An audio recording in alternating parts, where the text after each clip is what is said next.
Hey guys, today I'd like to talk to you about being like Moses.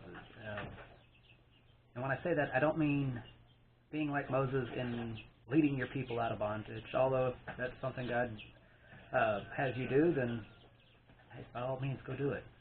But today I'd like to talk to you about going to the burning bush. You know, in Exodus 1 through 6, I'll go ahead and read it here. Now Moses was keeping the flock of his father-in-law Jethro, the priest of Midian, and he led his flock to the west side of the wilderness and came to Horeb, the mountain of God. And the angel of the Lord appeared to him in a flame of fire out of the midst of a bush. He looked, and behold, the bush was burning, yet it was not consumed.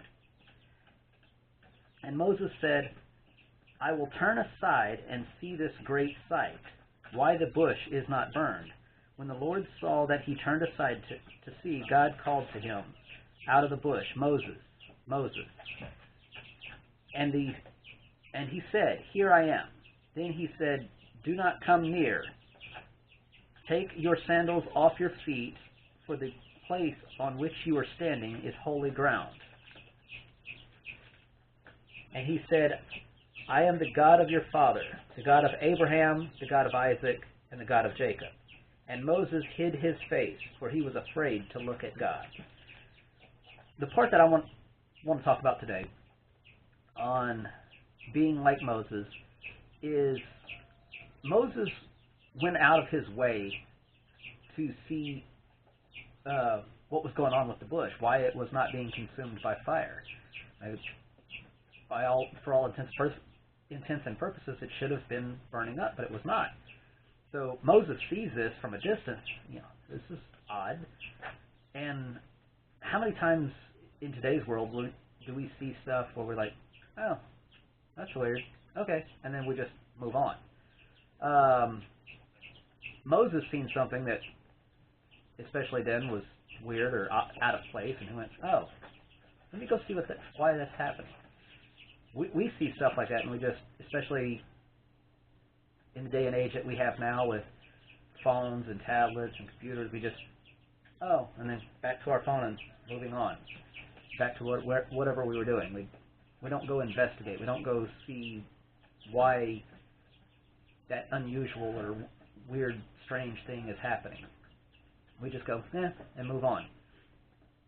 Moses has a curiosity that led him over to that burning bush, and that curiosity led to him being used by God to lead his people out of bondage, to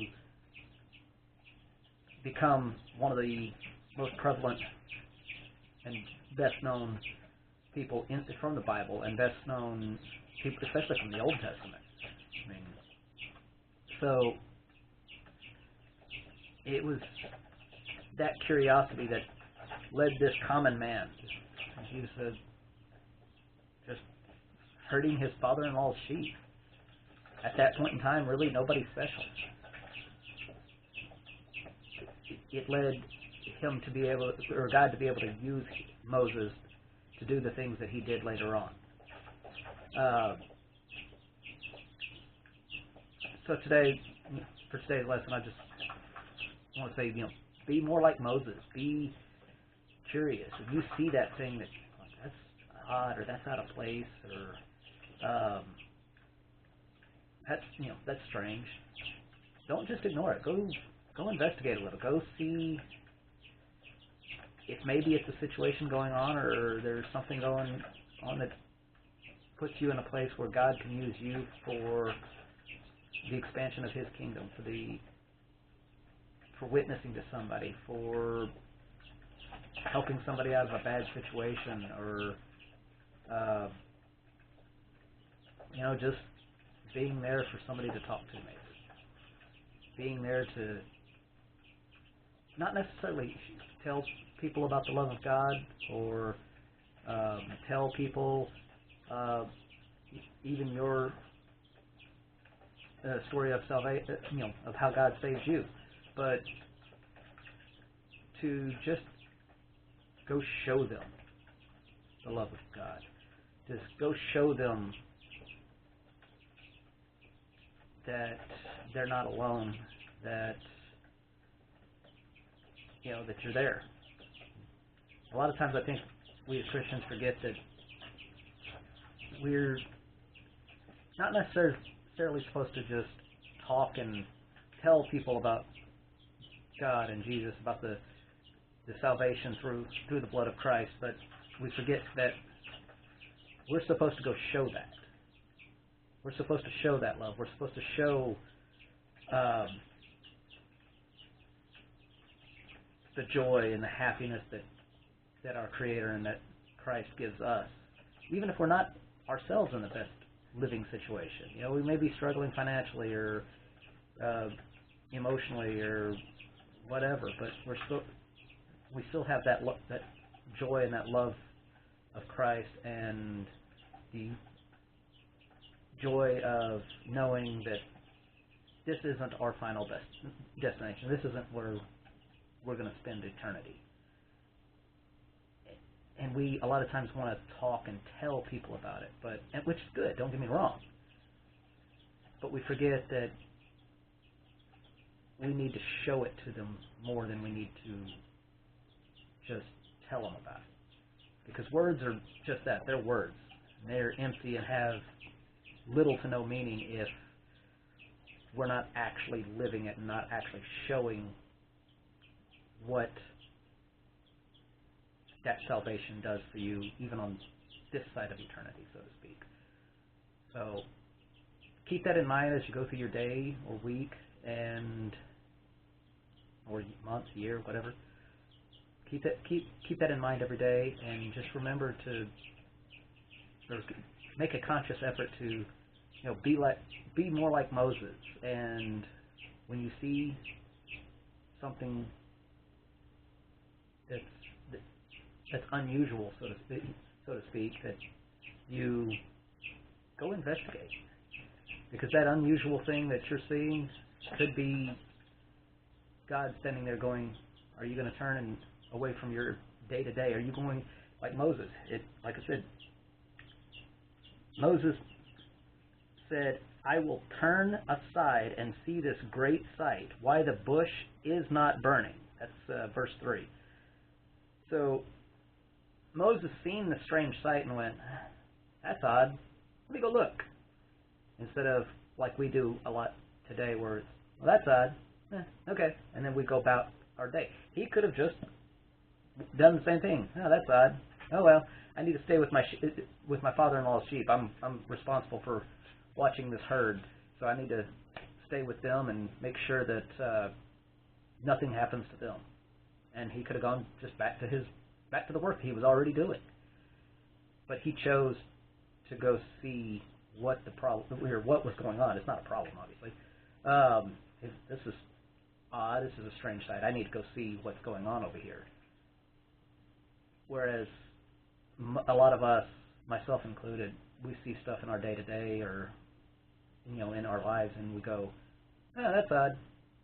All right, doesn't affect me. I'm going on about my business. I got to go to work. I got to go take care of the kids. I got to go to school. I got to go whatever it is we were doing. I got to go back to doing whatever I was doing." Moses went, "I've got a job that I got to do. I've got to watch these sheep, but that bush isn't burning. It's on fire, but it's not being consumed by the fire. That shouldn't be. That bush should be consumed. I'm going to go see why." And that led him. So that leads him over there. His curiosity gets him over there to see that, and then God speaks to him. And then later on, as we know from the later chapters of Exodus, the next few actually, Moses leads God's people out of bondage, leads the Hebrews out of bondage in Egypt. So being curious when you see those strange or weird things could very well lead you to a position where God can use you for helping His people, for leading some of His people possibly out of bondage or out of a bad situation, for just being usable for Christ, for God's and Christ's purpose. They, we a lot of times we look at Moses and these guys, David, and they, oh, I could never be as great as one of them.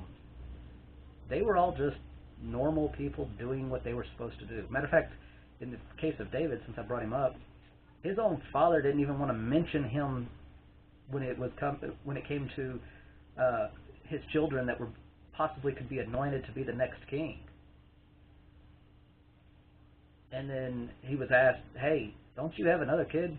"Oh yeah, that's the runt of the family. He's out there. He's with the sheep. He's nobody.